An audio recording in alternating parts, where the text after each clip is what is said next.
Thales Magno scored in the penalty shootout last year in the final and scores here in the conference semi-final to pretty much make this game safe for New York City FC. For goodness. Ring was setting himself. Gite scores.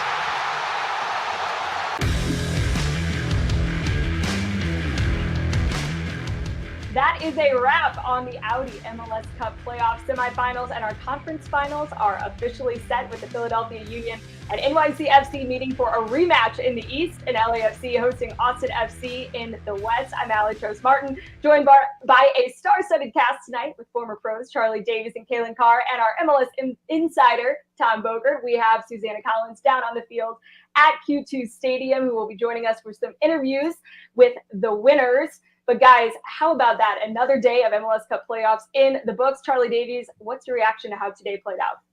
I'm hyped. There was goals. This is what I wanted to see. Nothing boring, just end to end. There were a lot of opportunities. When I look at what New York City FC were able to do on the road in Montreal, very impressive considering they took it to them. They got the early goal, and then they just took the pressure, absorbed. They bent, but they didn't break. And all of a sudden, to come through with Eber and Thales Magno coming off the bench to secure it on the penalty kick. Fantastic. And then it goes right into this. Austin, Dallas, Copa Tejas. This was hot right off the jump. You could tell there's a rivalry. Guys were going after it, and ultimately the better team did win. And what a scene down at Q2 Stadium. Calen Carr, goals by Moussa Gite and Sebastian Driussi gave the home side what they needed to earn the 2-1 win over Dallas and punch their ticket to the club's first ever Western Conference final. And while some other teams in the playoffs right now haven't seen as much production from their stars, Sebastian Driussi has not been quiet. He's been soaking up this spotlight. Yeah, and for those that were concerned about maybe the slow starts from Austin, which we had seen in the past, especially in this last round against Real Salt Lake, well, they put that to bed pretty early. And there were some surprises in the lineup. One that I wasn't surprised was to see Danny Ferreira step in, but Moussa Gite, only 3 starts in the regular season. He steps in a big moment and shows his quality here. Great finish here on the set piece. And Austin were the aggressive team early. They were able to really push forward, win a good turnover here. You see off Velasco. And then, yeah, you mentioned it, Aly. Driussi, he has been the MVP of the playoffs and 3 goals. A lot of the stars haven't quite found their footing. These are the first 2 playoff games for Driussi, and boy, did he send them through in a big way in front of that Q2 Stadium. That was rocking. A fun atmosphere for Copa Tejas. And this one meant more. Maybe the beginning of something we'll see between these 2 teams in a long rivalry. Yeah, that was a fun game. It was Austin FC came out intense. They had a fast start. We were talking before the game about they needed to kind of match, bring the intensity a little bit better, get off to a better start. They were up 2-0 after 30 minutes. Sebastian Driussi, as you already mentioned, he's been phenomenal this playoffs. He's the star that's really kind of hitting his level after his, he'll be either MVP or runner-up MVP. He's been phenomenal all season. It started with him winning the ball back for his goal and then going on an individual run to score that goal. Another point, I thought Austin kind of killed the game already well. After Dallas got one back over the last 30 minutes, I think Dallas really only had that one chance with Hader O'Brien that Brad Super made a good save on. Other than that, Austin kind of killed the game off pretty well. Yeah, and Charlie Davies, as we were talking about all day today and leading up to this match, it was going to be really important for Austin FC to not come out to as slow of a start as we saw against Real Salt Lake. From your perspective, how were they able to do that? Well, Dallas weren't threatening at the end of the day. Jesus Ferreira was too deep into the midfield. And it has me wondering, you're the 9. If you're not going to be the 9, if you're going to drop in like a 10 or an 8 in some cases, who's going to lead the line? Who's going to keep the Austin center backs honest? No one was there. So Austin could then move up the lines and be a little bit more aggressive, which is what happened. Austin really took it to Dallas, and it wasn't until the second half, which I give Nico Estevez a ton of credit because he saw he had to make some changes, some tactical adjustments, and also some substitutions. So when he brought on Frank O'Hara, that also freed up the space in behind because now you had Jesus Ferreira who could get a little bit more involved in the attacking half. The Calen Carr, Moussa Gite, a little surprising, but paid off in the end. Just what did you make of his impact and just to start him? Yeah, I was surprised from Josh Wolf. I thought that was a pretty gutsy decision in a way, because GT had come on at halftime of the last match against Real Salt Lake and really wasn't able to make a big difference. Yes, it was a different question in the game where they were playing against 10 men, but his movement wasn't quite there. He didn't seem to really be able to find space.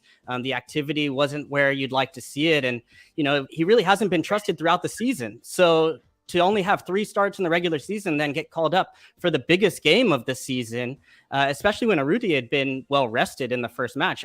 I was frankly pretty surprised coming into this one, but you can't question what happened once the game started, because GT, he was able to hold the ball well. He was active. He found the right space in the box, especially around that around the set piece, and was dangerous throughout. He picked up a little bit of a knock and ended up having to come off, but you can't argue with the selection there because it stepped up in a big way. And I think for Austin, they've kind of had a question marks over like who can be that third contributor to get goals, right? We know it's going to be Driussi. We know Fagundes has that sort of ability to help create with him, but who's that third piece if you really want to go far into the playoffs? And tonight it was GT. And Tom Bogert, maybe a little cruel of us as FC Dallas still sulks in this loss, but looking ahead, I mean, they kind of missed that extra oomph they needed in the playoffs after what was an otherwise really successful season. What needs to happen for next season to get back in this position and do a little bit better to advance? Yeah, so I think that Dallas, they jumped really high from where they finished last year. Nico Estevez, first year head coach. It was his first head coaching club job after being an assistant with the national team, assistant to Valencia. It was a very good year. Look, they went out in the transfer market. They spent a lot of the money that they got from the Ricardo Pepi transfer, going $7 million for Alan Velasco, who looked really, really good. Next year, the idea should be he's going to be a little bit better. He'll be a year older, more developed. He's a real special talent. Jesus Ferreira was awesome after they gave him a DP deal. They went out and spent a league record trade to get Paul Arriola. I think that worked out very well, and crucially, it didn't require a DP spot. Sebastian Lletget was a nice add throughout the year. This is just a long-running theme of they added a lot of smart pieces, and I think more cohesion next year is going to help. And oh yeah, Franco Jara almost definitely won't be back, and they'll have an open DP spot. And going on their recent track record for big signings and adding Martin Paz to that, a goalkeeper that ended up being about $1 million with his purchase option. They have been hitting on their signings recently. So if they hit on this DP spot, they're going to be right back here in this spot next year. Tommy, do you see Cristiano Ronaldo potentially being that guy? Yeah, there's not Cristiano Ronaldo at Frisco, Texas. That's the perfect match. I would love it. The big taco. You need it. We need this. Hey, anything's possible. I think, if there's one selling point that Dallas has in addition to, maybe some other things, I think that big taco, that would be like the first thing I'm introducing any potential new player to is like, hey, have you tried our food yet? But Charlie Davies, Tom Bogert talks about, some of those signings that Dallas has hit on. And of course, Jesus Ferreira, a big one, a lot of eyes on him in addition to his MLS play, of course, with the World Cup coming up and the U.S. men's national team. Just what can you say about his season and what you saw from him in the 2022 playoffs? I thought it was a tremendous season from Jesus Ferreira. He continued to improve in a lot of different areas for the U.S. men's national team in terms of his ability to get on the ball, his first touch, his movement.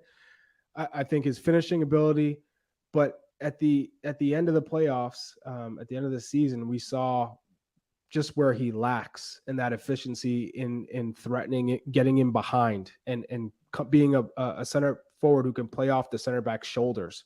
And when you don't have that threat, it allows the back lines to feel a little bit more comfortable. They can take more risks and chances because there isn't the thought of, oh, if I move forward, I know the center forward is going to go right into this space and behind me. I can't take that chance. Well, these center backs now, especially in Austin's case, they can go forward. They can move up to the attacking midfielders. They can take those chances. They can help out, and they don't have that feeling of being isolated 1v1 with the striker. So I think his positioning has to improve. It's great when he can come into the midfield and get on the ball, but there's got to be more flexibility with that position in terms of, okay, if I am going to come 3 times, now let me spin him behind and run 4 times into the channels. We're not getting that from him, and that's where he really needs to improve if he wants to be a top class striker. That was the thing that was disappointing to me in a way, is like, what do you do when you get frustrated as a striker? And he looked frustrated at times because he wasn't maybe getting the ball in the right spot, but his reaction was often to continue to drop deeper and deeper and continue to try and get touches on the ball. And if you're down 2-0, you want a number 9 that's like, I'm going to get us back in this, forget everything else that's happening on the pitch. I'm going to move forward and try and stretch the back line. You bring in Frank O'Hara. He's going to play my position. Chuck, I know you're not giving that up, right? Like, that's not a position. I'm going to be competing for a World Cup spot, and you're going to bring somebody else in to play the 9, and I'm going to play the 10? No, right. No, yeah. It's not happening. It's not happening. But that's who he is. It's his. I don't think he quite has that same mentality, which at some points can be a strength. But I think for this FC Dallas team, there was a moment where they really needed someone to go and grab the game. Velasco was the one that I think showed a little bit more personality to try and find the goal and ends up getting the finish. But that was the one thing that I kept looking for, to be like, what's his reaction going to be in a moment where the game's not going your way? How do you push forward and try and make a difference? And I just didn't see that. As a former striker, when I was watching the first half and Jesus Ferreira's movements, because since he's been with the national team, like all players, you focus on the ones who you think can take the next step and are going to help in a World Cup. So you're watching him play, and most of the first half, Velasco and Areola were in higher positions than him. You're two wingers. Now, it should be reversed, where the two wingers are dropped in deep, and then he starts from a higher position, checks two, and when he checks, those center backs come with him, if not both. And then that opens the space up for that winger to fill that void, and that's where Areola would thrive. But because Paul Areola is so high, there's nothing for him to run into because he's starting so high. So the threat from Paul Areola is always the late runs in behind, and he's a constant north-south type of player. It's predictable, but it's super effective in this league. But when you don't have a 9 for him to cross to and for him to make those runs for, then it kind of neutralizes what Paul Areola gives you. So it's something to look forward to next year of figuring out where they want to play Jesus Ferreira and where they want to invest in this squad. Charlie, hold on. Two points real quick. First of all, I think that the value of having Paul Areola in a team with Jesus Ferreira and then Velasco on the other side, I think those three players complement each other very well, because I think that Areola's verticality, Areola kind of always being on the back shoulder, that balances Jesus Ferreira's natural inclination to drop in centrally. And Charlie, don't ever say former striker. Come on, man. That's a tag for life. You're a current striker. It's a vibe. That's a mindset. Facts. You're right. I apologize. You guys, I love it. Yeah, we'll see. I mean, mentality is a huge part of the game, as we know, and so we'll see if Jesus Ferreira can continue to maybe develop in that area. And of course, all eyes for FC Dallas now on 2023, and we'll have more on this game. But before we get into more of that and head down to Austin and visit with Susanna Collins, we'll jump into Montreal NYCFC. But the Audi Goals Drive Progress Program is back for another year of playoff soccer. For every goal scored in the Audi MLS Cup playoffs, $2,000 will be contributed to the Audi Goals Drive Progress Fund, directly supporting MLS youth academies. Thanks to the goals scored so far, $56,000 has been donated. And do not forget, you can also visit BR Football's IG and tune in to the Driving Force story for match previews and highlights of the Audi MLS Cup playoffs. Most electric moments at BR Football on Instagram. So now, guys, let's jump in to the match earlier today. New York City FC on the road against CF Montreal. They earn a statement 3-1 win in that match. So let's look at some of the highlights. And Charlie Davies, New York City FC took the early lead and really never looked back after that. It was really their game from just about the opening whistle. It really was. I mean, the first half, this goal was absolutely brilliant. And the way Gabby Ferreira, just the movement off the ball is what we talked about pregame. Those Santi Rodriguez and Gabby Ferreira, they just move so well together, complement each other well. And if it wasn't for Sean Johnson, the Iron Rock in the back, Mr. I'm trying to head to the World Cup in Qatar, stood on his head. And I got to give it to Tommy Scoops, because he talked about Sean Johnson's going to be the difference maker in this match.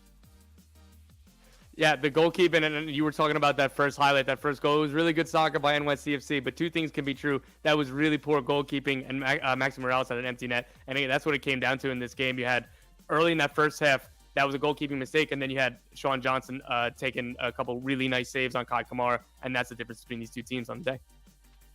New York City FC now riding the wave of 6 straight wins after some adversity this season. The departure of their former head coach, Ronnie Delia, in June, and Tati Castellanos at the end of July. Those changes contributed to a stretch where they won just 1 of 9 games between August 6th and September 10th. Charlie Davies, is this team back to their pre-Tati sale selves? I know that's going to be a topic, but I want to remind everyone, this is not the same team. This is a different team. They might have the same principles, but it's a different team. Tati Castellanos, when he's in the squad, they played a certain way. Everything kind of flowed through Tati and his movements. In this case, it's the midfield. In particular, Santi Rodriguez and Gabby Ferreira. They set the tone with the way they get on the ball. They can dribble out of pressure. It's phenomenal to watch those two and how they engage with one another. But also Alexander Collins solidifying that back line when he moved to left back and he's bombing forward, but also tucks in to be that third center back. They finally figured out this is our identity and we're cool with it. Tyler Magno, whether he's on the pitch or not, we know who we are. We know we have an incredible goalkeeper and back line. The experience, I hope Maxime Chanot is good for the final. I know he's a competitor. He's a warrior. He tries to gut it out, but it's a race against time for his fitness. But this is a strong group. They know how to play in transition. They know how to defend. They can be ruthless in set pieces, but also just the runs that these players make, the creativity, the ideas. When you have Maxi Morales as your deep-lying midfielder with Santi Rodriguez and Gabby Pereira in front of him, ooh, it's magic. So I've loved what I've seen from New York City FC, and I give a lot of credit to Nick Cushing because he struggled in the beginning. I think, for a lot of managers trying to figure out how do they move forward without Tati Castellanos because he was so important and critical to their success, it was going to be difficult. He was tinkering with a lot of different formations and players, and it took League's Cup for them to get going. The 2-0 win. Campeones Cup. Sorry, Campeones Cup took them to that 2-0 win, and then they've been sailing. They've been flying on a rocket ship since that moment. So this is going to be an ultimate game against the Union. I cannot wait. If there's ever a playoff match to watch, this is going to be a top-class match. Yeah, before we get kind of stuck into that matchup real quickly on Montreal, it was a really good season, a really impressive season. Wilfred Nancy got my Coach of the Year vote. He got a lot of others.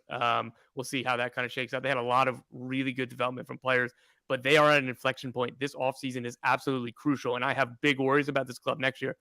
Georgi Mihailovic is already 100% gone to AZ Alkmaar. He just played his last game, scored his last goal. Victor Wanyama has said he's leaving. I don't know if that's just a contract negotiation in public, but if he's at his word, he's gone too. He's been one of their best players. He's been one of the best defensive midfielders in the league. Ismail Kone, 99% gone. There's so many European teams interested in him. They've already had deals agreed pretty much twice that kind of fell through at the last minute. He's going to be, again, most likely gone. Who knows what happens with Kamal Miller and Alistair Johnson after the World Cup. I do know that there are obviously teams in Europe watching both those players, and Alistair Johnson has a Scottish passport that can help facilitate transfers.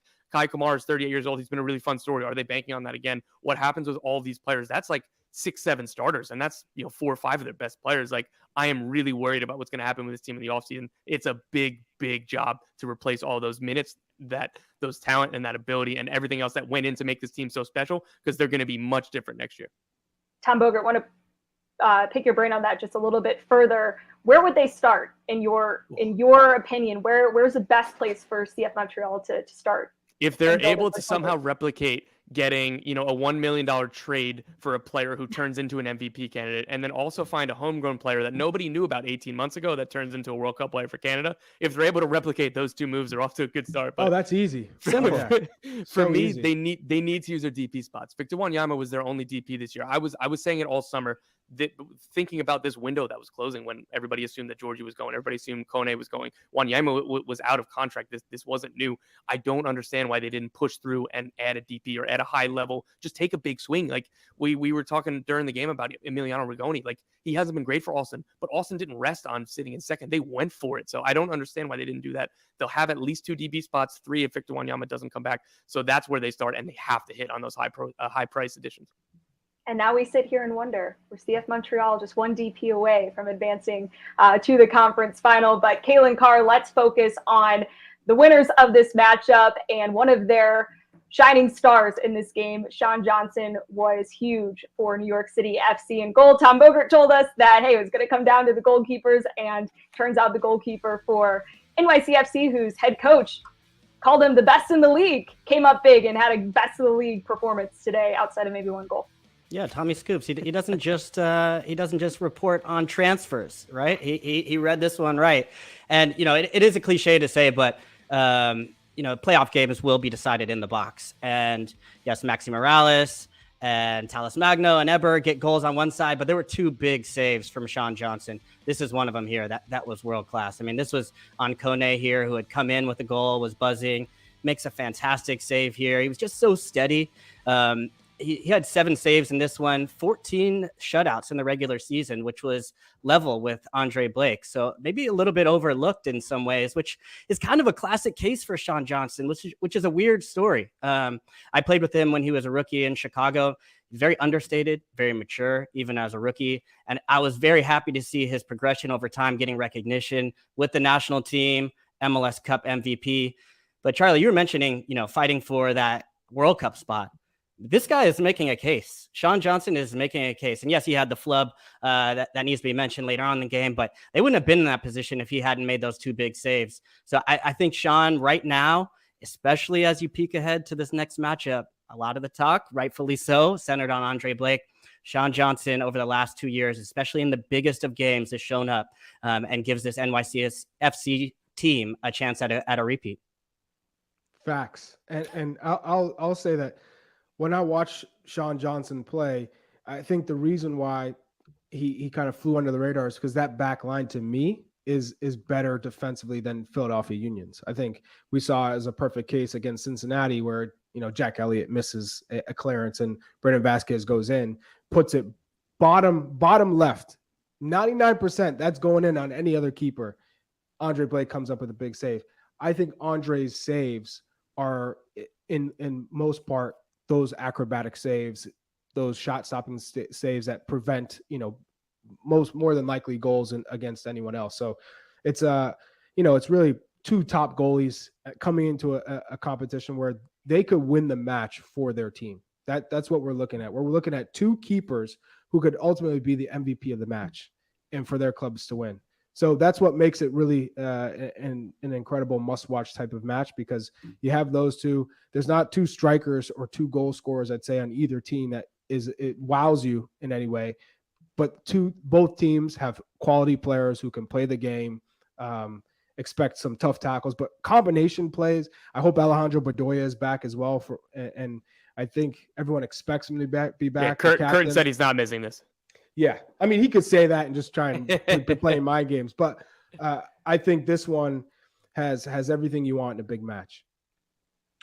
And that is the big match coming up in the Eastern Conference. The final next up is Philadelphia Union against New York City FC. That is taking place on October 30th, a rematch of the 2021 Eastern Conference Final. Philadelphia Union looking to avenge what was a really devastating end to their playoffs last year, with a number of players, I think 11 it was, out on the health and safety protocols list. But hey, Calen Carr, let's talk about this New York City FC team coming into this match, because unfortunately today, a couple of injuries crept up.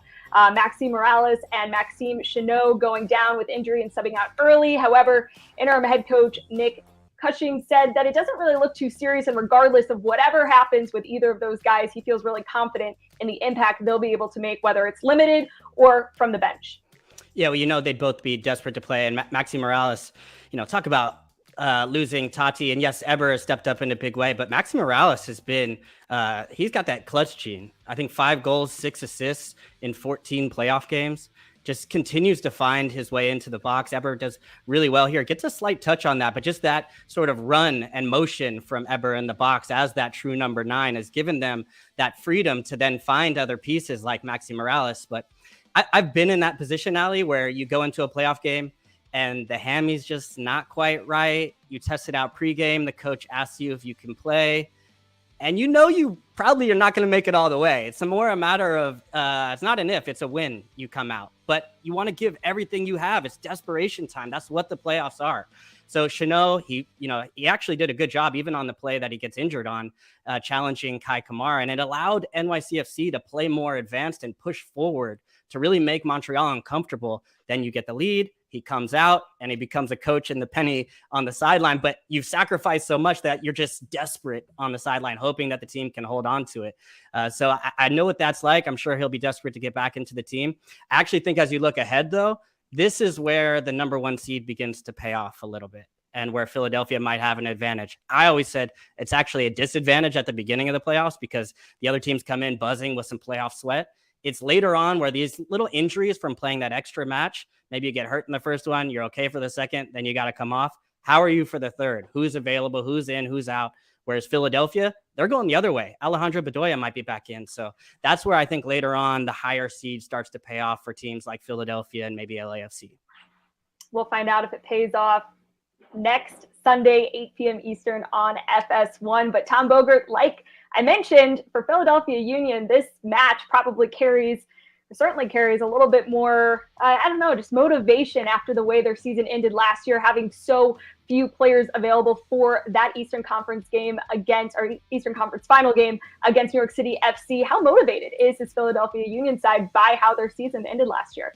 Extremely, and they feel very fortunate, very proud to be back in this scenario because there are no guarantees in sports, and particularly this sport with how crazy it is, how much parity, how much chaos. There is no guarantee you'll get that chance again. Last year, around this time, I was feeling for guys like Bedoya, guys like Elliott, Glesnes, Blake. All of these players started like 32 regular season games, and then a COVID outbreak, health and safety protocols. None of them could participate. And look, like I talked to people on the record last year, I talked to people off the record trying to get more honest opinions. They said the right things the entire time. They were like, look, we're going to give them hell. We're going to give them everything we've got, and then after the game, we're proud of our efforts. We're not thinking about what could have been, whatever it is. And then I was interviewing Jim Curtin and Alejandro Bedoya last week about this potential. And they were like, Jim was like, look, like straight up, I can admit it. I'm never going to move past this. Like he's not complaining. He's not making excuses. He wasn't saying that NYCFC weren't deserved champions, but he's like, we didn't get to give them our best punch. And like we're so happy to be back in the spot. And but Aly, to his kind of credit, was like, we really haven't thought about it. We've just been trying to, think about this season, all that. But like, look, I think that they're going to be absolutely buzzing coming out on that field. Like I was at Subaru Park last week on Thursday, that when Leon Flock scored, it was literally shaking in the press box up at Subaru Park. That crowd was begging for a reason to go absolutely ballistic. Like look at Philadelphia sports right now. The Phillies are into the World Series. The Eagles are high flying. The Sixers had hope going into the NBA season. That hasn't gone great, but the Union, like this is just a special time in Philadelphia sports, and you could really feel that at Subaru Park. And I think it's going to be an incredible atmosphere on Sunday. Charlie Davies, take us into the mind of a player. If you're on the Philadelphia Union and you have the season end the way it did last year, and then you have this opportunity, as Tom said, no guarantees in sports, but you get another crack. I mean, take us in the locker room. What's that? Can you kind of put into words what that has to be like right now for this Philadelphia Union team? It's really simple, Aly. We've been waiting a year for this moment. We remember that feeling, coming off that field, taking an L to New York City FC. Not many teams get the opportunity to run it back. Here it is for us. Right now, we can run it back. And we got everybody in the locker room fit and healthy, ready to go. We're not going to let this one slip away. This could be the first time we bring the MLS Cup back to Philadelphia. Do you want to be on that? Do you want to be on that team? Do you want to be on that roster? So let's go out there and do what we do best. Take three points at home. That's what I love. Get Charlie Davies in that locker room right now. Hey, I'm telling you right now, I would the pregame speech. I know, be on the drum. Bedoya, I know Bedoya, extremely well, and he's one of those players that he holds grudges like this, and that's the Philly way. This team has grown in a lot of different ways. If a lot of these players have played for the Union, 2-3+ seasons.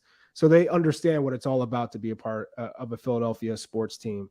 And now here you are continuing to build this club, to build the identity. You have all these youth players that now have experience.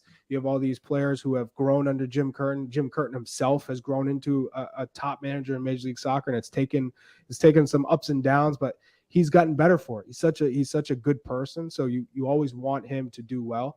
And now here he is on the verge of really taking this Union team over the hump. And so there's not a better time as a professional athlete when you put all this work, a team knocks you out, and you feel you're the better team, and you had a lot of obstacles and challenges like COVID, taking out half your roster. You run it back, you get back to the same spot next year, and you do it you almost had an even better regular season. And in the postseason, you feel like you're hungry, you're in a good form. You just had a tough challenge against Cincinnati, but you always felt pretty confident and comfortable. Now here you are against New York City FC at home. Let's go. What are we waiting for? And from the psychological perspective, like, you would think Philly would carry all the weight of expectation as the number 1 seed, and NYCFC have kind of made this run to basically remind people like, hey, we're still the champs. But I actually think having lost that game last year in a way and playing against them might loosen them up, because I've played an MLS Cup final against the Galaxy. We lost. You get that second crack at it. And yeah, we didn't end up winning that one either. But I would say, like, going to the match, I remember on the way to the match being like, I know the worst that can happen. I know what that feels like. I know how painful that is. Let's go for it. Like, let's play free. And I want to go out. And for this Philly team, they're saying we didn't even have our squad with us. So at least with our full squad, if we go after it and we lose, like, all right, that happens. But I think for this Philly team, they're going to relish the opportunity because they know what they missed last year. And it wasn't a situation where they feel like they even got to give their best crack at it. So I think having that home field, and they gave them a good fight, even still. It took Maxi to the 88th minute, which showed some of the character of the team. So now with their full strength back, I think this is going to be a fun one. I'm excited. Calen Carr, not to rub salt in the wound, but New York City FC could be the first team since that LA Galaxy team to go back to back. Aly. 2011 and 2012. All right. That's fair. Don't do that. So we don't need to. I'm going to double check that, but nightmares. No, you're right.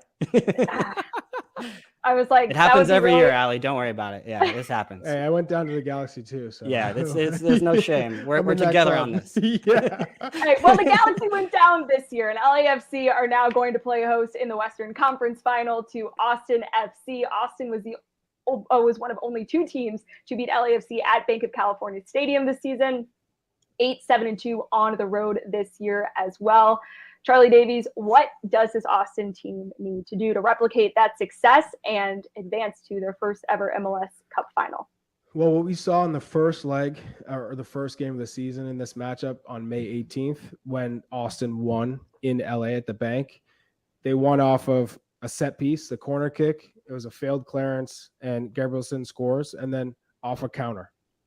LAFC are attacking. They're trying to get back in the game. And the next thing you know, Driussi to Fagundes and the goal. For Austin, and I think Josh Wolf touched on it in this match, we know we're better than FC Dallas at set pieces. That's where we have to expose them. Same thing with LAFC. You have to be good on set pieces. You have to clear that first defender and give your team an opportunity. And then defensively, make sure you're locked up, you're solid. Everyone's covered, good positioning, and you're limiting fouls around the box or corner kicks. So I think for Austin FC to go to the Bank and win, it's got to be an incredibly defensive, spectacular defensive performance. But when they do attack, that they're just efficient, they're effective, they get their shots on goal, and when they have set pieces or dead ball situations, they capitalize, because that's how you can really hurt LAFC. Well, speaking of this Austin FC team and the head coach, Josh Wolf, let's head out to Q2 Stadium, where he is standing by with our own Susanna Collins. Well, Josh, you picked a perfect time to get your team's first win against FC Dallas, and now you are heading to the Western Conference Finals. What can you say about your team's performance here tonight? It was collective. It was combative. It was everything we needed it to be tonight. I told them, as I just said, we needed 11 leaders, and then I needed 9 of them ready to come in and help. And the commitment to the strategy in the game was fantastic. We gave them nothing, and they pushed, and we were able to hang on in the second half. Last week, it was a different story. You guys went down 2 goals. This week, you go up 2 goals. What was the difference in the game plan? I think that experience propelled us into this experience. I talked about a lot of our players last week had never played in a playoff game, and it showed, so there was nerviness.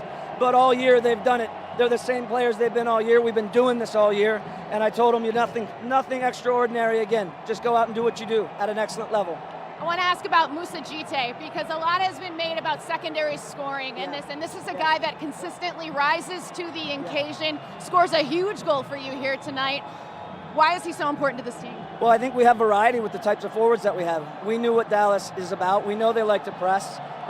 We had great utilization of the ball, and our positioning in the first half caused them a lot of problems. And put Moussa anywhere around the goal, he's physically difficult to deal with, and he's a very, very good finisher. So kudos to him tonight. We're going to need him to get fresh and ready for the next game. We look forward to LAFC. LAFC, the only team that stands in your way between an MLS Cup final, and you guys did pretty well against them back in August. What were some of the takeaways from that match that you will put forward next weekend? We did it in a couple ways. We did it here at Q2 in one way. We went there and did it another way. So we'll enjoy tonight. We'll start focusing on LAFC in a couple days, but the fans, these players, they should enjoy it. The organization is, we're really proud. Thank you so much, Josh. Appreciate the time.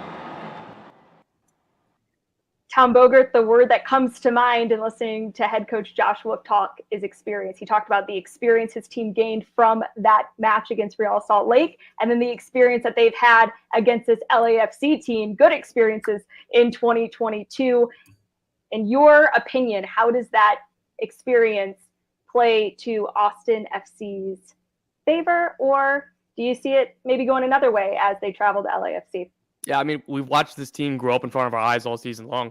They've had highs and lows. Going back to that last LAFC game, it was awesome. They were taking swings at everybody about doubting them, and then they ended the season with like one win over the next 7 games. So they've gone up and down. They've bounced back to this. Speaking of experience, I do like Josh Wolf there when he's asked, looking ahead to LAFC, saying, you know, we're going to focus on that, but first we want to experience, enjoy this night. The players, the fans deserve it. I like that. I like him staying in the moment like that. One negative point though. Look, this LAFC team won the Supporters Shield, one of the best 2 teams in the league. Austin beat them twice. I'm not sure if there's any team that LAFC would play in this league 3 times over the year that they wouldn't win one of those games. So I'm not sure if the math is in their favor, but they're going to enjoy it and they're going to kind of get ready for it. All right, now let's head back out to Q2, where Susanna Collins is now joined by Ethan Finley after this big win to send Austin FC through to the Western Conference Final. Ethan Finley, listen to these fans right now. This is Austin FC's first postseason, and now you have given them 2 wins in this stadium. Can you tell me what this moment means? No, this is special. This was 2 years in the making. A lot of people put a lot of effort into this. 20,000 plus here tonight, and they pushed us through all season. The only negative of this is that this is the last time, maybe we'll be playing here. But I'd love to be able to host the MLS Cup in front of these guys. This is a special place. Never say never. Well, LAFC is really the only team in the way, preventing you guys from doing that. We'll see what happens in the Eastern Conference. But you guys had a great performance against LAFC just a couple months ago in August. For you guys, how much confidence do you have going to Bank of California Stadium, knowing you have what it takes to get a win there? Yeah, I mean, we've had some success against them, but it's really difficult to beat a team 3 times in a season. They're a very good team, and this is a one-off game. This is playoffs. This will be a totally different environment than the regular season. But this group is ready. They're proven. Tonight was a complete professional performance, and that's what it's going to take next Sunday. I want to ask about Sebastian Drusi, because once again, we just see what this guy is capable of and the magic that he produces. I mean, do you get tired of seeing this? I mean, what, from your perspective, how does he do it? I mean, he's a really special player. I've been in this league 11 years. He's probably a top 3 player that I've ever been on play with. This is a game changer. This is a league MVP quality player. And you see it, that he shows up week in, week out. And he's special. He is really special. And I'm just thankful I get to play alongside him and with him every day. So, we'll need another big performance for him if we're going to win the MLS Cup. How long is she going to stay up tonight to help Daddy celebrate? Hey, she loves to celebrate. We had a long nap because we were ready to celebrate tonight. Fantastic. So she's ready to go. She's quiet, but she'll be loud when we get in the car. Ready to go. I love it. She's so Yay! Hey! Was hoping to get some thoughts from Ethan Finley's daughter, but I guess we'll have to find out what she has to say after the Western Conference Final. Calen Carr, what do you have to say about this upcoming match next Sunday, Austin FC on the road at Bank of California Stadium? Ethan Finley said it's going to be hard to beat a team 3 times, but this is a one-off game. Playoffs, anything can happen. Yeah, they've matched up well. Austin have matched up well, and that will give them some confidence. But the pressure is all on LAFC, right? I mean, Austin has, number 2 seed, right? So you would expect them to be here in one sense, but in the next, this LAFC team has a lot of pressure on them when it comes to the big names, when it comes to the supporter shield, when it comes to the fact that they've gotten to close to this point, but have never kind of got over that hurdle to finally lift that MLS Cup, which is still, in my opinion, no shade to Doyle and the rest, the most valuable, important trophy you can win. And so I think there is going to be that sort of dynamic to watch in this one as it goes down towards how does LAFC deal with that pressure? Because I don't think their biggest stars have stepped up. The guys that stood out for me in the last game in a lot of ways were Crepeau, Hollingshead, Acosta, guys they brought in with that experience for this reason in the playoffs. But we didn't quite see the best out of Vela, even on his not his best day, he's able to get an assist. But I don't think their biggest stars really stepped up, except Bouanga, who may be a new star emerging in the playoffs. He's coming in with a ton of confidence. I do have questions about those Austin outside backs, and especially when you look at that Vela-Bouanga matchup on the flanks for LAFC. I think that could be a problem for Austin FC. 2 awesome matchups. I'm genuinely so excited about both of these games, and if I'm picking right now, like my prediction as we sit here and don't know anything that's going to come out this upcoming week, I'm going to go with both of the 1 seeds in each conference. I think, we haven't seen 1 seeds really make it. That it's kind of been a trend over the last few years. So I think this is going to be the year that everything just goes as planned. We see 2 1 seeds in the final, but I want to thank everyone for hanging out with us in our AT&T 5G virtual studios for our Audi Postgame Show. For Calen Carr, Tom Bogert, Charlie Davies, and Susanna Collins on the pitch at Q2 Stadium. Thank you so much, and we will see you this week. MLSsoccer.com is your spot for all of the MLS Cup playoff coverage, so stay tuned all week long. We'll have a lot of great content coming your way. And until next Sunday,